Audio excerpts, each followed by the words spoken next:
When you ask a leader and you say, what is your key point agenda? And this is something that I've been used to for many years since I've been a student of politics and leadership. And then you hear people saying 7-point agenda, 10-point agenda. It worries me a little bit because the key goal of a leader is to help the people to prioritize their needs, because the needs of the community is numerous and it's not possible for any particular administration or leader to fix it all.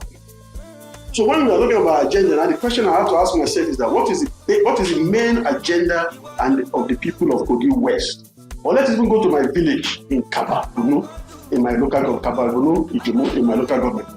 What do I see as I go on my consultation and as I walk around? I see that our people are hungry.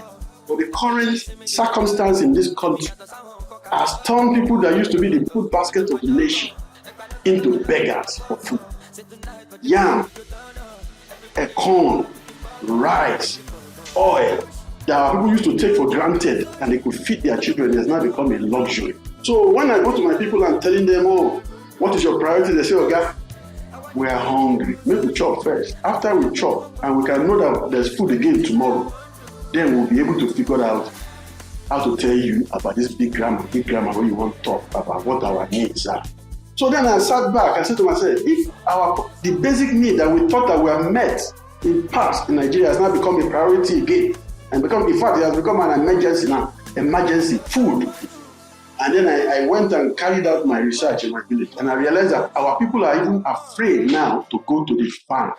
And a lot of our youths that are finishing university, they don't have paying jobs. So this twin problem of lack of access to a paying good quality job in the villages and in the towns, and also the farmers now that will have made it easier for them can no longer go to farm.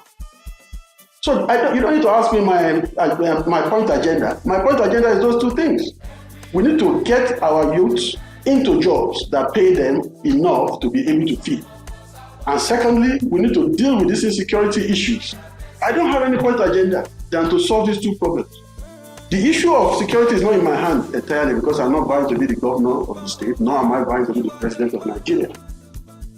But I will use my time in the Senate to keep making noise and to keep putting pressure and forming coalition to make sure the security issue is resolved.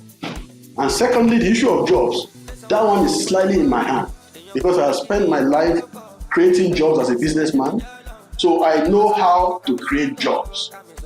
And I've spent my life creating partnerships between international organizations, local organizations, and coalitions to bring factories and to bring companies to particular locations. I know how to do it.